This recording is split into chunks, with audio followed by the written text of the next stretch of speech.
لما يكون عندنا توث وهذا التوث يكون كاريس، طبعا نسوي الكيرس اكسكافيشن ويصير عندنا الكافيتي. خلينا نتكلم عن طريقة اختيار الحشوة المناسبة لعلاج هذا الضرس بعد عملية. احنا عارفين عندنا تو تايب اوف ريستوريشن، عندنا بروفيجنال ريستوريشن او تمبري ريستوريشن، وعندنا البيرمننت ريستوريشن. بالنسبة حق البروفيجنال او تمبري ريستوريشن فعندنا زنك اوكسيد ايجينول، وفي عندنا اللي يسمونها ايرم، وفي عندنا زنك اوكسيد نون ايجينول واللي يسمونها الكابت. بعدين عندنا مادة تكون شوية اقوى منها اللي تستخدم لعمل التمبري لكن على لونج تايم او لونج تيرم، مثل جلاس انيمر بانواعه بالموديفيكيشن اللي تمت عليه. اما بالنسبه حق البيرمننت ريستوريشن فاحنا عندنا امالغم وعندنا كومبوزيت، وبعدين عندنا الاندايركت ريستوريشن مثل الانلي والاونلي.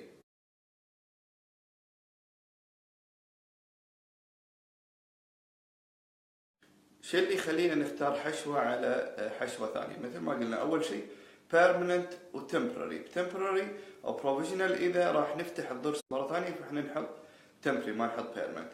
اذا الحشوه هذه نهائيه وما راح نفتح الضرس مره ثانيه فنحط بيرمننت ريستوريشن. زين شنو الفاكتور اللي تحدد اختيار نوع الحشوه بين الامالغم والكومبوزيت والاندايركت تكنيك مثل الانلي او الاونلي؟ في فاكتور متعلقه بالمريض نفسه، في فاكتورز متعلقه بالتوث، وفي على الكلينيكال سكيلز مالت الدكتور، وفي بالماتيريال.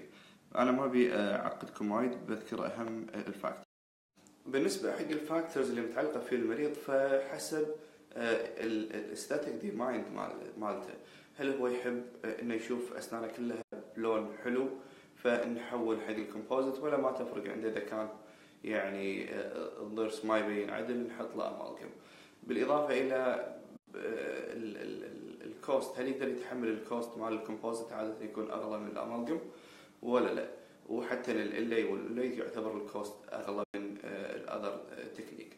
ايضا الاورال هايجين مال البيشنت اذا كان جيد فاحنا نقدر نستخدم الكومبوزيت، لكن اذا ما كان في يعني بروبر اورال هايجين والبليدنج كان يعني سيفير ما يوقف فيفضل ان نستخدم الامالغم. اما بالنسبه حق الفاكتورز اللي متعلقه بالتوث فحسب التوث بوزيشن انتيريور ولا بوستيريور. طبعا اذا انتيريور او في الاستاتيك اريا لازم نحط كومبوزيت ما نحط امالغم. بعدين السايز اوف ذا كافيتي واللوكيشن اوف ذا كافيتي وهل في ريتنشن ولا لا. الامالغم يحتاج الريتنشن ماله يكون ماكرو ميكانيكال يعني اندر كت، بينما الكومبوزيت ممكن يسوي بوندينج. اذا كانت الريستوريشن كبيره وايد نسبة الشرينجج اللي تصير في الكومبوزيت عالية، لذلك يفضل احنا نستخدم الاندايركت تكنيك مثل الاونلي باستخدام السم. فعشان نختار حشوة الامالغم لازم يكون عندنا اندر كت هني بالشكل هذا، زين عشان الامالغم يثبت مثل ما قلنا ياخذ الريتنشن ماله عن طريق الاندر كت يسمونه ماكرو ميكانيكال.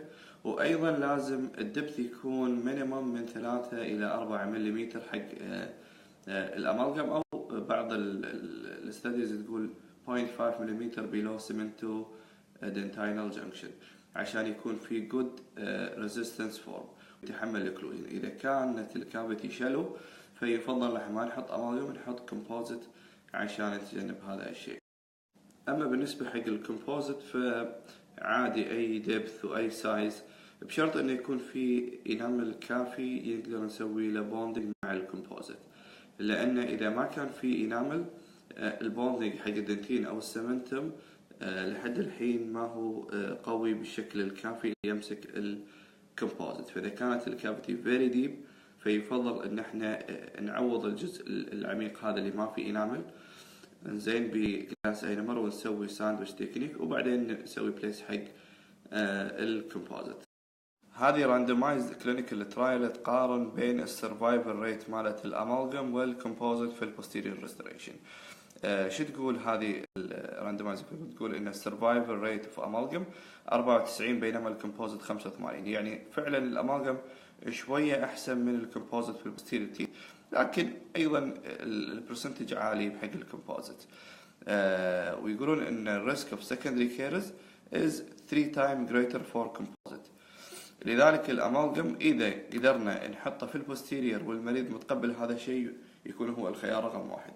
إذا المريض والله مانع ممكن نحط له الكومبوزيت بدون الخوف.